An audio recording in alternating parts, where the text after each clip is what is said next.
오늘 말씀은 이사야 선지자가 유대와 예루살렘에 대해서 계시로 받은 말씀입니다.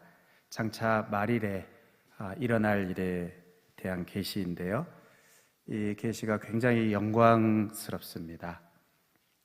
예루살렘 성전이 있는 이 시온산이 모든 산 위에 높이 서게 될 것이다. 그 시온산이 규모나 높이가 대단한 것은 아니지만 이 영향력이 이제 크게 된다는 것이죠. 그리고 사람들의 이 주목을 받게 되는 것입니다. 그리고 많은 사람들이 바로 하나님의 말씀이 선포되는 그것을 듣기 위해서 거기로 모여들게 될 것이다, 그렇게 말씀합니다.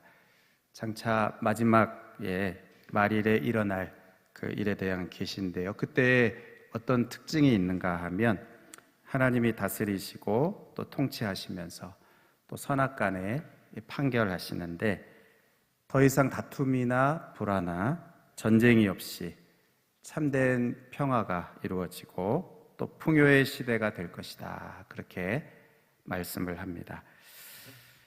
여러분, 너무나 이제 영광스러운 이러한 미래인데요, 이것이 언제 이루어지는가? 2절에 말일에 이루어지게 될 것이다, 이렇게 말씀합니다. 그러니까 이사야가 받은 이 영광스러운 이 미래는 당시 이사야가 사역하고 있던 BC 한 700년경 그때의 그 모습과는 너무나 이제 거리가 멀었습니다. 장차 말일에 일어나게 될 일입니다. 그럼 이 말일이 언제인가? 바로 이 예수 그리스도와 이제 관련이 있게 되는데요, 이 영광스러운 미래는 바로 예수 그리스도가 이 오심을 통해서, 그러니까 1차적으로는 예수 그리스도가 이 땅에 오시는 그 오심을 통해서, 그리고 십자가의 죽음과 또 부활과 승천과 그 후에 오순절에 이 성령이 강림하심을 통해서 1차적으로는 이제 성취되게 됩니다. 그래서 오순절 그 명절을 맞아서 많은 이 사방에서 예루살렘으로 몰려든 그 많은 사람들이 바로 이 예수 그리스도의 복음을 듣게 되죠. 온 땅에서 온 그 사람들이 바로 그리스도의 복음을 듣게 되는 이것을 통해서 이제 1차적으로 이루어지게 되고, 또 그 이후에 사도들과 교회를 통해서 예루살렘과 유대와 사마리아와 땅끝까지 이 복음이 전파되고 많은 영혼들이 구원을 얻게 되고요, 하나님께로 돌아오게 되는 그러한 일들이 지금도 계속 되어지는, 이것을 통해서 계속 지금도 이제 이루어지고 있는 것이죠. 그러니까 하나님과의 관계에서 화목하게 되고, 그리고 그렇게 하나님과 화목한 사람들 안에서 변화된 그들이 또 계속 그 평화를 이루는, 화목하고 또 하나 되고 평화를 이루게 되는 그러한 일들이 이제 일어나게 이제 되는 것입니다. 그러니까 이사야가 받은 이 계시의 말씀은 굉장히 이제 영광스러운, 이사야 당시만 해도 그러한 또 전쟁이 있고 또 불화가 있고 다툼이 가득했던 또 암담한 그러한 현실 가운데 하나님께서 이사야 선지자에게 장차 있게 될 그 영광스러운 미래를 이렇게 보여주신 것입니다.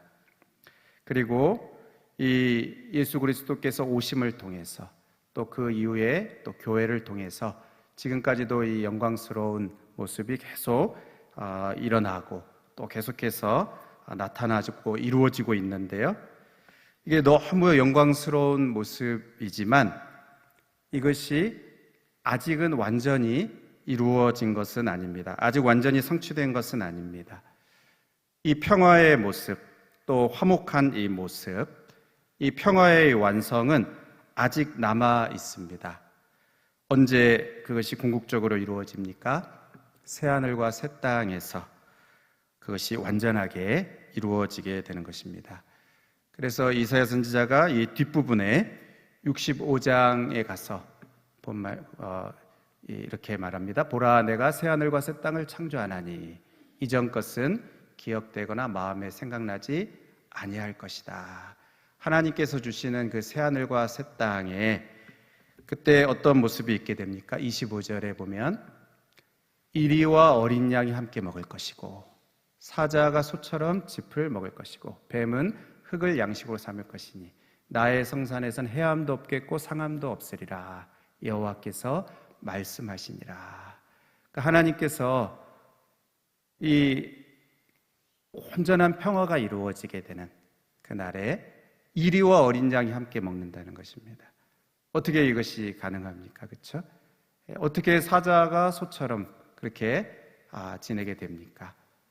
이 하나 될 수 없는, 또 화목할 수 없는 이러한 이 관계 속에서 그것이 온전히 하나 되고 화목하게 되는 이러한 모습들이 언제 일어나게 된다고요? 새하늘과 새 땅에서 완전하게 그것이 성취되고 이루어지게 되는, 이 완전한 평화가 이루어지게 되는 그날이 있게 된다. 그러니까 예수 그리스도께서 오심을 통해서 시작이 되었고 또 그것이 지금도 확장되고 있지만 그 최종적인 완성은 아직 남아 있다는 것입니다. 그 새하늘과 새 땅에서 온전히 이루어지게 된다는 것입니다. 오늘 본문에 이사야 선지자가 본 이러한 이 참된 평화의 모습, 칼을 쳐서 보습을 만들고 또 창을 쳐서 낫을 만들고 칼로 서로 상하고 또 치고 이렇게 하지 않고 다시는 전쟁을 연습하지 않을 것이다 하는 이 영광스러운 미래, 정말 이 아름다운 이 영광스러운 미래는 장차 예수님의 재림 이후에 새하늘과 새 땅에서 완전히 성취되게 될 것입니다. 여러분, 우리들은 지금 이 사이에 있죠. 이미 이 평화가 시작이 되었지만 아직은 완성되지 않은, 최종적으로 다 이루어지지 않은 그 시점에, 그 중간 지점에 오늘 우리들이 있습니다. 그래서 우리들은 어떻습니까? 한편에서는 감사하죠. 이 하나님께서 주신 평화를 누리니까 감사합니다. 그러나 또 한편에서는 이 완성되지 않은 이 모습 속에서 또 이 낙심이 되기도 합니다. 한편에서는 감사가 되는데 그러나 또 한편에서는 우리의 마음이 충분하지 못한 이 낙심이 되기도 하는 그러한 모습들이 있습니다. 그렇지만 우리가 할 일은 여기서 낙심할 것이 아니라 장차 온전히 이루게 될, 또 반드시 이루어지게 될 그 영광을 소망하면서, 그 영광을 소망하면서 우리도 그 완성을 위하여서 오늘 우리가 해야 할 그러한 순종을 묵묵히 해 나가는 것입니다. 우리에게 하나님께서 이 평화를 경험하게 하셨습니다. 예수 그리스도 안에서, 또 성령 안에서 하나님과 화목하고 또 사람들 안에서 또 화목하는 이것을 경험했지만, 그러나 그것이 완전히 이루어지지 않은 우리 속에서부터 또 우리 주위에서 그러한 여전히 다툼이 있고 또 불화가 있고 분쟁이 있는 이러한 모습들 속에서 우리의 마음이 낙심이 되기도 하지만, 그러나 낙심하는 것이 아니라 그 영광을 소망하면서 하나님께서 말씀하셔서 그것을 장차 반드시 이루실 것이기 때문에 그것을 소망하면서 우리가 지금 우리를 두신 그 자리에서 묵묵히 순종하는 것입니다. 무엇입니까? 우리 안에 있는 이 칼을 쳐서 보습을 만들고 또 창을 쳐서 낫을 만들면서 이 평화와 연합을 위해서 그것을 계속해서 실천해 나가는 것입니다. 여러분, 여기 칼은 불화와 다툼과 전쟁을 의미합니다. 반면에 이 보습은 이 쟁기의 칼날입니다. 쟁기의 날입니다. 그러니까 농사를 짓고 또 이 곡식을 거두는데 사용하는 것이죠.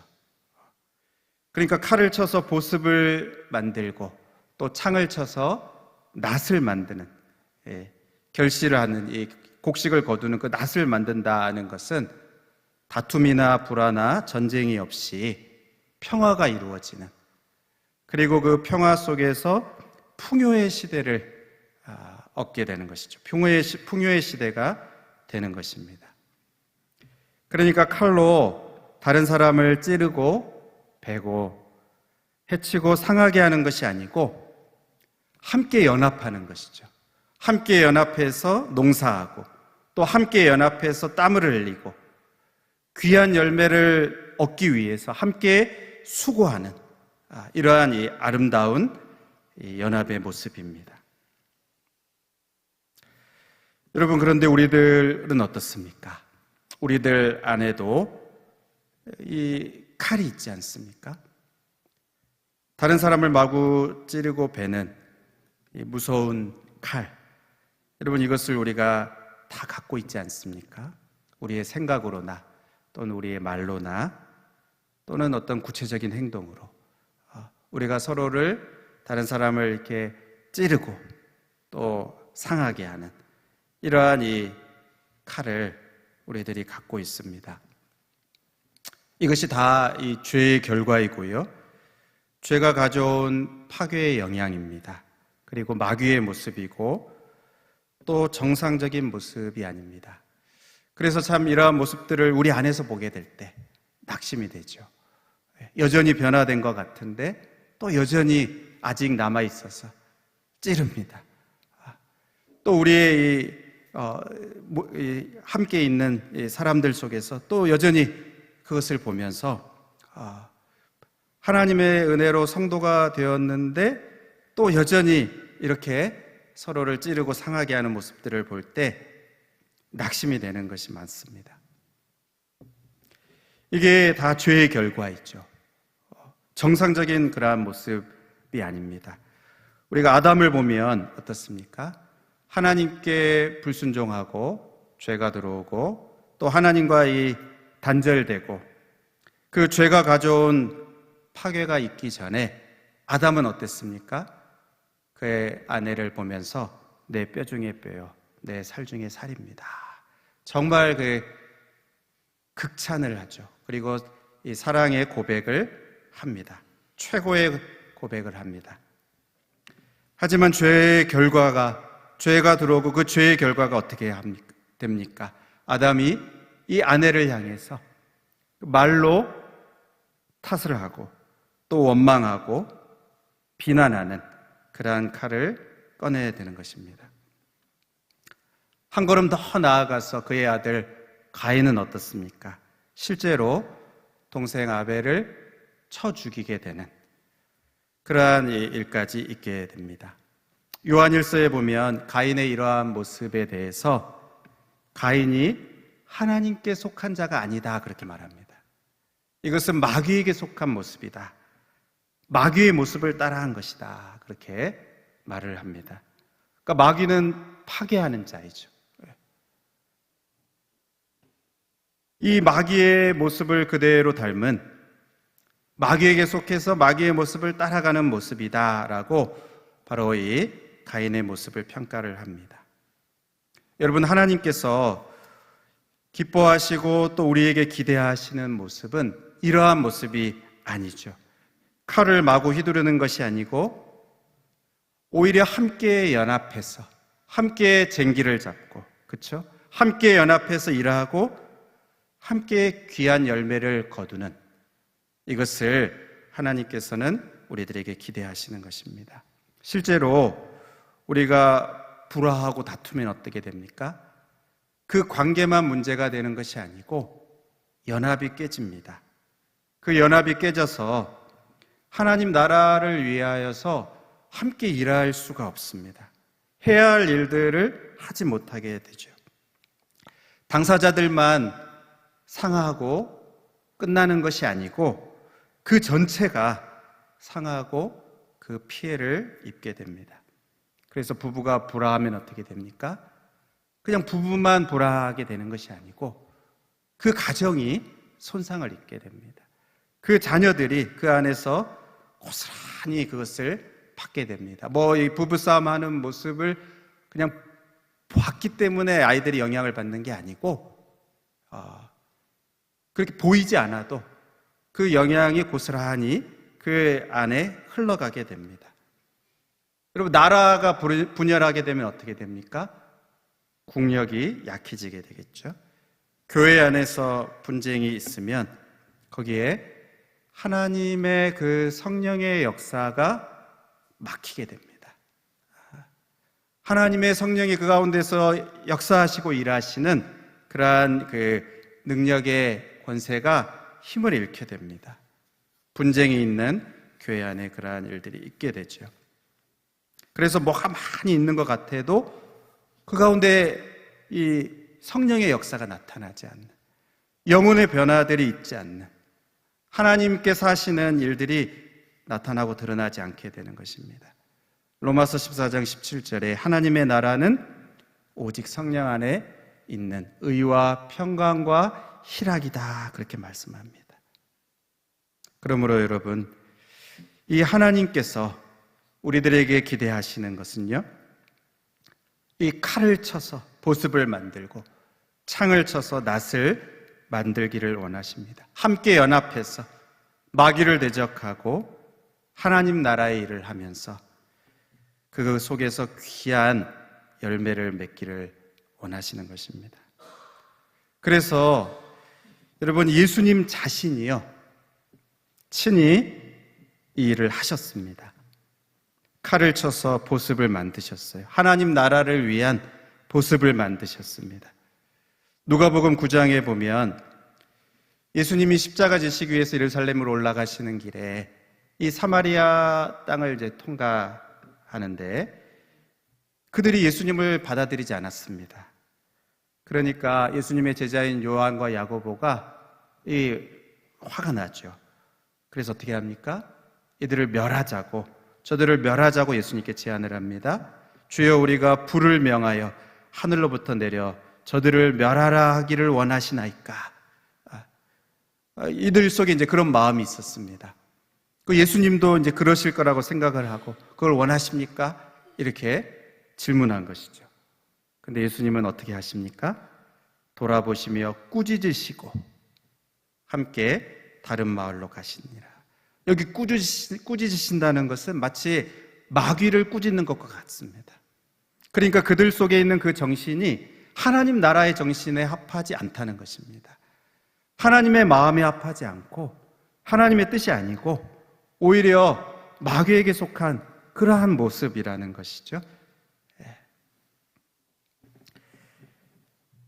또 예수님을 체포하는 그 현장에서 로마 군병들이 왔을 때 예수님의 제자 중에 한 사람 베드로가 칼을 꺼내서 휘두릅니다. 그 휘두르는 그 칼에 대제사장의 종의 이 귀가 이제 떨어져 나가죠. 그때 예수님은 베드로에게 칼을 거두라고 말씀을 하십니다. 마태복음 20장 52절에도 내 칼을 도로 칼집에 꽂으라. 칼을 가진 자는 다 칼로 망한다. 예수님이 잘했다 이렇게 말씀하시지 않고요. 네가 나를 도와준다 이렇게 칭찬하시지 않고요. 고맙다 이렇게 하시지 않고 그 칼을 칼집에 꽂으라고. 그러면서 지금 12군단 더 되는 천사를 내가 아버지께 요청해서 아버지가 보내실 수가 없겠냐. 그렇게 하실 수 있다는 것입니다. 그런데 그렇게 하지 않는다는 것이죠. 그리고 요한복음에는 이제 같은 본문에서 칼을 칼집에 꽂으라 하면서 아버지께서 주신 잔을 내가 마시지 아니하겠느냐 그렇게 말씀을 하십니다. 여러분, 예수님은요 자기를 위해서 칼을 빼서 휘두르지 않고 오히려 자신이 칼에 찔리고 칼에 상하고 칼에 배임을 당하셨습니다. 이사야 53장 5절 말씀, 그가 찔림은 우리의 허물 때문이요 그가 상함은 우리의 죄악 때문이라. 그가 징계를 받음으로 우리는 평화를 누리고 그가 채찍에 맞음으로 우리는 나음을 받았도다. 예수님이 찔리셨습니다. 또 상하셨어요. 채찍에 맞으시고 또 징계를 받으셨습니다. 왜요? 그것으로 우리를 고치시고 또 우리에게 구원을 베푸시고 우리의 죄를 용서하시고 하나님과 우리 사이에 막힌 그 그 담을 허시고 우리에게 이 평화를 주시기 위해서 예수님 자신이 그 모든 그것을 받으신 것입니다. 그 칼을 받으신 것입니다. 그 채찍을 받으신 것입니다. 예수님이 휘두르실 수 있는데도 오직 하나님 나라를 위해서, 하나님의 뜻을 이루기 위해서, 하나님 말씀에 순종하기 위해서 자신이 할 수 있는 그 권한을 사용하시지 않고 우리를 구원하시기 위해서 칼을 사용하실 수 있음에도 사용하지 않으신 것입니다. 여러분, 예수님께서 하신 이 순종, 또 예수님이 하신 이 모습을 통해서 결국 우리가 구원을 얻게 된 것이죠. 여러분, 이것을 믿으십니까? 예수님의 그 찔림을 통해서 우리가 구원을 받았습니다. 예수님의 그 상하심을 통해서 우리가 나음을 입고 하나님과 평화를 누리게 되었습니다. 여러분, 우리가 이것을 믿는다면 이것은 우리가 믿을 뿐만 아니라 또 우리가 닮아가야 할 모습인 줄로 믿습니다. 우리가 예수님의 이 모습을 닮아갈 때 우리가 하나님의 자녀인 것이 증거된다고 말씀하죠. 마태복음 5장 9절에 화평하게 하는 자는 복이 있나니 그들이 하나님의 아들이라 일컬음을 받을 것이며, 하나님의 아들인 예수님께서 화평하게 하는 그 도구로 사용되셨습니다. 그래서 그 길을 닮아가고 또 따라가는 그러한 이 제자들, 그 화평케 하는 자는 바로 하나님의 아들이라 일컬음을 받게 된다는 것입니다. 여러분, 우리들은 어떻습니까? 화평하게 하는 자입니까? 아니면 다툼과 불화하게 하는 자입니까?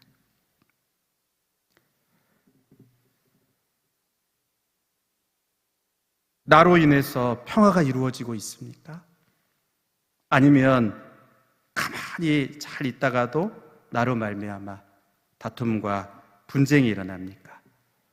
내가 속한 가정이나 또는 직장이나 또는 교회 공동체나 바로 이 내가 속한 그곳에서 바로 나를 통해서 예수님이 이루신 것처럼 그 화평이 이루어지고 있는가? 아니면 나로 인해서, 나를 통해서 마구 이렇게 찌르고 상하게 하는 그러한 일들이 다툼과 분쟁이 일어나는가 하는 것입니다. 여러분, 어쩌면 이 칼을 휘두르지 않는 그 모습이 어리석게 보일지도 모르겠습니다. 충분히 할 수 있는데 그렇게 하지 않는 모습이 어리석고 답답하게 보일지 모르겠습니다. 그러나 여러분, 예수님이 어리석습니까? 예수님이 답답한 모습입니까? 아닙니다. 예수님은 하나님의 뜻에 순종하면서 하나님의 때를 기다리고 또 하나님께 판결을 맡겨드리는 것이죠. 예수님은 장차 심판의 주로 재림하실 때 그 천군 천사와 함께 재림하시게 될 것입니다. 그래서 오늘 4절에도 예수님은 장차 그렇게 오실 것을 말씀하죠. 그가 열방 사이에 판단하시며 많은 백성을 판결하실 것이다. 예수님은 지금 그 모든 것을 하나님께 맡기고 묵묵히 가시고 계시는 것입니다. 그 모든 그 십자가 또 그 모든 칼과 채찍을 맞으시면서 하나님께 그 판결을 맡겨드리고 지금 이 순간은 묵묵히 가고 계시는 거예요. 하나님의 때를 기다리면서 그렇게 가는 그 모습이 어리석은 모습이 아니고 그 모습을 통해서 이 땅 가운데 하나님의 구원이 이루어지게 되는 것입니다. 그런 점에서 예수님을 따라가는 우리 제자들인 우리 성도들도 이래야 되겠죠. 좀 억울하고 어리석게 보여도 나만 손해를 보는 것 같아도 하나님의 때를 기다리고 할 수 있는 한 화목하면서 악을 갚지 않고 축복하고 또 원수를 갚지 않고 하나님께 맡기라고 그렇게 하나님께서는 우리에게 권면하십니다. 우리 로마서 12장 말씀 몇 구절 같이 한번 한 목소리로 한번 읽으면 좋겠습니다. 같이 읽겠습니다. 형제를 사랑하여 서로 우애하고 존경하기를 서로 먼저 하며. 14절 너희를 박해하는 자를 축복하라. 축복하고 저주하지 말라. 17절 아무에게도 악을 악으로 갚지 말고 모든 사람 앞에서 선한 일을 도모하라. 18절 할 수 있거든 너희로서는 모든 사람과 더불어 화목하라. 19절 내 사랑하는 자들아 너희가 친히 원수를 갚지 말고 하나님의 진노하심에 맡기라. 기록되었으되 원수 갚는 것이 내게 있으니 내가 갚으리라고 주께서 말씀하시니라. 아멘. 우리 예수님께서 하나님께 그 모든 심판을 맡기고 하나님께서 예수님에게 맡기신 그 사명, 십자가를 지는 그 길을 묵묵히 걸어가셨던 것처럼 우리들에게도 바로 이것을 요구하고 계시는 것입니다. 여러분 오늘 말씀을 맺겠습니다. 이 이사야가 받은 이 계시는요, 당시의 그 현실과 너무 동떨어져 보였지만 너무 영광스러운 미래입니다. 장차 말일에 반드시 성취될 그 영광스러운 미래를 하나님께서 보여주신 것입니다. 왜 이것을 보여주신 것입니까? 그것을 바라보라고, 또 소망하면서 낙심하지 말고 그날을 소망하라는 것입니다. 여러분, 우리의 어떤 가정, 우리가 속한 가정, 또 우리의 교회, 또 이 시대의 사회와 국가를 볼 때 이러한 참된 연합과 평화의 모습은 너무 이렇게 멀게 보이죠. 그러나 여러분, 지금 이루어져 가고 있는 과정 중에 있습니다. 그리고 장차 완성될 그 날이 반드시 오게 됩니다. 그것을 보여주셨고 그것을 소망하라고 말씀하십니다. 그러므로 우리가 낙심하지 말고 우리가 그것을 소망하면서 우리가 할 수 있는 선에서부터, 내가 속해 있는 그곳에서부터, 가정에서, 또 우리의 이 교회에서, 또 내가 있는 직장에서, 내가 속한 그곳에서부터 우리가 할 수 있는 최선을 다해서 예수님이 가신 그 길을 우리도 따라가는 것입니다. 그래서 칼을 쳐서 보습을 만드는 그 일을 하는 것입니다. 우리를 위해 앞서 행하신 그 예수님, 그 예수님을 우리가 본받아서 우리도 우리가 할 수 있는 그 선에서 칼을 쳐서 보습을 만드는 그 일을 하기를 하나님께서 우리에게 기대하십니다. 이사야가 본 이 영광스러운 미래는 지금도 이루어지고 있습니다. 지금도 이루어지는 과정 속에 있습니다. 그리고 장차 완전히 완성되게 되는 그날이 반드시 오게 될 것입니다. 우리가 그날을 소망하면서 우리를 두신 그 자리에서 우리가 먼저 이 말씀을 순종하면서 나아갈 때 우리 속에서 참된 그러한 평화가 또 이루어지고 또 연합이 이루어지고 그 가운데 결실이 이루어지게 되고 우리가 속해 있는 그곳에서 아름다운 그런 열매들이 맺히게 되고 그렇게 우리가 쓰임받다가 장차 그 영광의 날까지 이르게 될 줄로 믿습니다. 우리가 그것을 소망하면서 오늘도 순종하는 저와 여러분이 될 수 있기를 주님의 이름으로 축복합니다.